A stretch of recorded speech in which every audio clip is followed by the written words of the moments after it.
Exécution dans l'armée ivoirienne. Voici l'aigrefin qui veut mettre le feu à la Côte d'Ivoire. Lui, c'est Été Djadi Georges. Marié à une Française, il est le patron du renseignement militaire ivoirien. Il est responsable de l'exécution et l'assassinat de plusieurs de nos soldats qu'il a faussement accusés de vouloir faire un coup d'État. C'est lui qui a préconisé des arrestations préventives pour préparer la capture du pouvoir en 2025. Souvenez-vous que j'avais lancé une alerte très exactement le 17 janvier 2024, précisant que le régime de la Ouattari, sous prétexte de déjouer un coup d'État, procéderait à des arrestations d'officiers et de soldats de notre armée. J'avais même indiqué qu'un espion du nom de Mamadou Diabaté, alias Blé-Goudé, était l'un des instigateurs de ces fausses dénonciations calomnieuses. Hélas, sans discernement, le régime en place a procédé à l'arrestation de 4 officiers, dont le capitaine Niamien Kwaku Armand et 16 soldats. En effet, taxé d'avoir été un intime du défunt colonel Ouattao et soupçonné d'être un leader, le régime n'a pas voulu lui laisser de chance. Après d'horribles tortures, 3 balles tirées dans sa tête l'ont envoyé rejoindre dans l'au-delà son ami Ouattao. Quant aux autres malheureux soldats et officiers, encore détenus à la DST, ils sont soumis à d'intenses tortures. Tout ceci dans l'indifférence de tous les Ivoiriens. C'est bien notre division et notre indifférence qui permettent à cette dictature de continuer à éliminer nos enfants. Je vois certains dire que c'est bien fait et que c'est entre eux là-bas. Quelle insouciance! Détrompez-vous, car demain, ça sera votre tour. Personne n'échappera aux représailles de la dictature. Sachez-le, ça n'arrive pas qu'aux autres. Chacun y succombera tôt ou tard. La dictature n'épargne personne.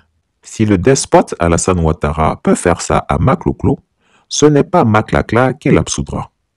D'ailleurs, au cours d'une réunion avec son cercle restreint, ce 11 avril 2024, le despote des Lagunes a déclaré qu'il a le soutien de la France pour la présidentielle de 2025. En effet, sans honte, le vieux Grigou se prévaut du soutien inconditionnel de la France qu'il qualifie d'inextrémiste. Il semblerait que face au changement de régime au Sénégal, Emmanuel Macron n'ait pas eu d'autres options que de le soutenir. Une enquête à lire sous peu. À bon entendeur, salut. La lutte que nous allons mener maintenant, là, après la convention, ce n'est pas une lutte pour inscrire Gbagbo sur la liste électorale. C'est une lutte pour gagner les élections présidentielles. C'est très important. C'est très important. Et je vais vous expliquer pourquoi c'est très important. L'inscription sur la liste électorale, c'est un acte administratif banal.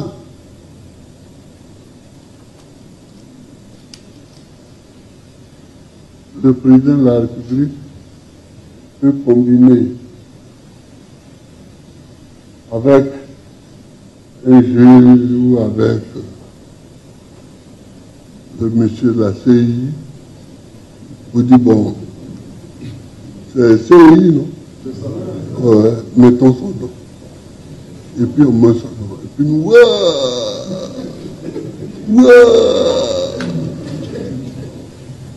mais rien n'est fait. Parce que ce n'est pas là que se déclarent les candidats.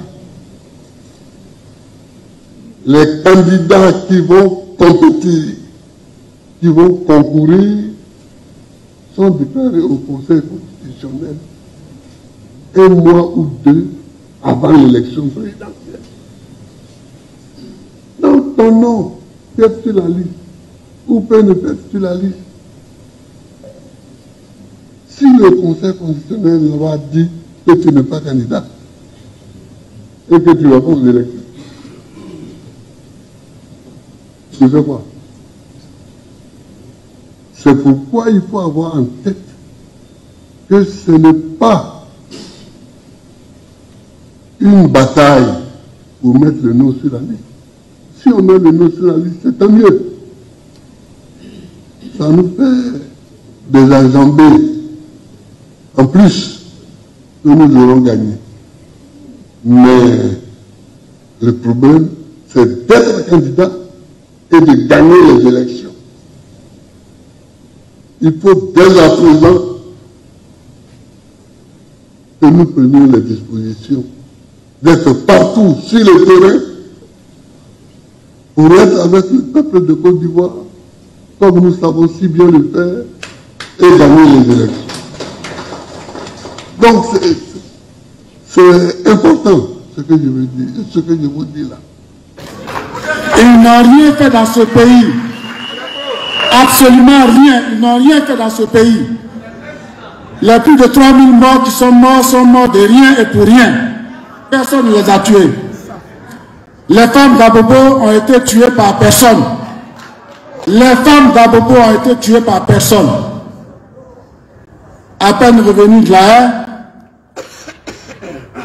est-ce par tactique, par ruse, ou bien est-ce une pathologie qui se manifeste en eux? Ils sont devenus amnésiques. Ils sont devenus amnésiques. Ils ne se souviennent plus de rien du tout. Rien, je dis bien rien du tout. Ils n'ont rien fait dans ce pays. Ils se mêlent même de sujets qui les dépassent. Peut-être que le ministre Sanogo va venir leur expliquer ici ce que ça veut dire la dette. Ils ne savent pas ce que c'est. Non, mais ils ne savent pas ce que c'est. Et ils parlent des choses dont ils ne savent rien du tout. Je dis bien, ils ne savent rien du tout. Quand ils en parlent, c'est comme s'ils n'avaient jamais géré ce pays. Quand on l'écoute, en tout cas à titre personnel, c'est de la compassion que j'éprouve pour nous. De la compassion, la pitié, pour parler de façon triviale. C'est de la compassion. Je me dis, ce monsieur a été, il veut continuer d'être alors qu'il ne peut plus être. Il a été un opposant historique. J'ai écrit dans différents papiers de presse que Laurent Gbagbo, pour moi, était un opposant professionnel. Il ne devait pas être président de la République. Les faits m'ont donné raison. Il devait être un opposant professionnel. Il est un opposant professionnel, c'est-à-dire de façon anthropologique. Au fond de lui-même, il ne peut pas gérer. Et il a montré en 10 ans, 5 ans démocratiquement obtenus, 5 ans volés à la Côte d'Ivoire. Pendant 10 ans,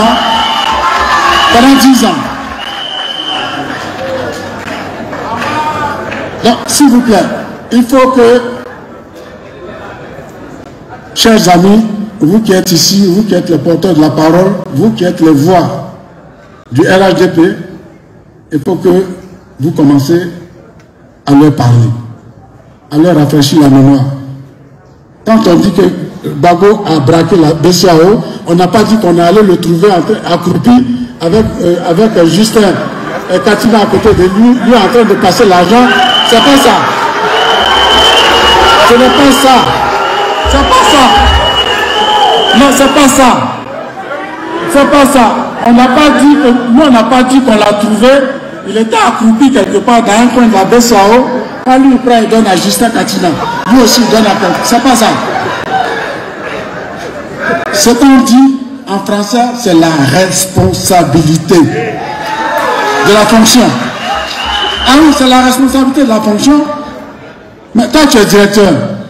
Ta secrétaire ne fait pas bien son travail. Vous voulez que le ministre aille accuser la secrétaire? C'est pas ça. Le ministre ne peut pas aller accuser la secrétaire. Ou bien, toi, tu es ministre. Ton directeur ne fait pas le travail. Tu veux que le président aille parler au directeur? C'est pas comme ça. C'est toi, Laurent Gbagbo, qui a mis chacun de ceux qui étaient autour de toi, c'est toi qui les as mis là où ils étaient. Donc leur fait incombe. Leur fait te culpabilise. Leur fait te culpabilise. Tu dois répondre de leur fait. C'est pour cette raison que tu as été accusé de braquage de la BCEAO. Et ce n'est pas parce que tu as bénéficié d'une mesure de grâce, ou alors que tu as bénéficié d'un non-lieu à la CPI, que rien n'a eu lieu. Ce n'est pas parce que tu as bénéficié d'un non-lieu à la haine que rien n'a eu lieu. Il y a bien eu lieu quelque chose dans ce pays. Et c'est pour cette raison que tu es parti à la CPI, que par commisération, que par pitié, peut-être même que par intervention du président de la République, parce que notre président, lui, il est capable de tout. Je vous dis, notre président là, je vous dis, je le répète, j'assume, notre président là, il est capable de tout, y compris de ce que nous-mêmes on pense qu'il ne peut pas faire. C'est-à-dire, lui, il est assis ici, il est avec nous, Gbagbo est là-bas, et puis après, lui, il va avoir pitié de Gbagbo. Et puis, il va commencer à agiter ses réseaux pour qu'on libère Gbagbo. Donc, c'est pas parce que tu as libéré, toi, tu ne sais même pas pourquoi tu as été libéré, comment tu as été libéré. Tu viens, tu dis que tu n'as rien fait, rien ne s'est passé. Si, il s'est bien passé quelque chose dans ce pays. Il s'est passé quelque chose dans ce pays. Il s'est passé quelque chose dans ce pays. Voilà. Les femmes d'Abobo qui sont mortes, elles n'ont pas été tuées. Elles n'ont pas été tuées sur un champ de bataille. Elles n'avaient pas de fusil, elles n'avaient pas d'armes, elles n'avaient que des ardoises, des pancartes pour demander à Gbagbo de dégager. Elles se demandaient à quelqu'un de dégager. C'est l'avoir dégagé avec des armes. Non, il y a eu quelque chose. Alors, mesdames et messieurs, il faut qu'on soit vigilant. J'ai dit d'être vigilant. J'ai dit d'être vigilant. Ils disent que le 10 mai prochain, une convention du PPACI va se réunir pour confirmer le choix de Laurent Gbagbo comme candidat du PPACI à l'élection de 2025. Bien, s'il vous plaît. A priori, ce n'est pas notre affaire. A priori. J'ai dit a priori, ils peuvent choisir qui ils veulent. Ils peuvent prendre un singe, ils peuvent prendre un cheval, ils peuvent choisir qui ils veulent. C'est tout ce qu'ils veulent.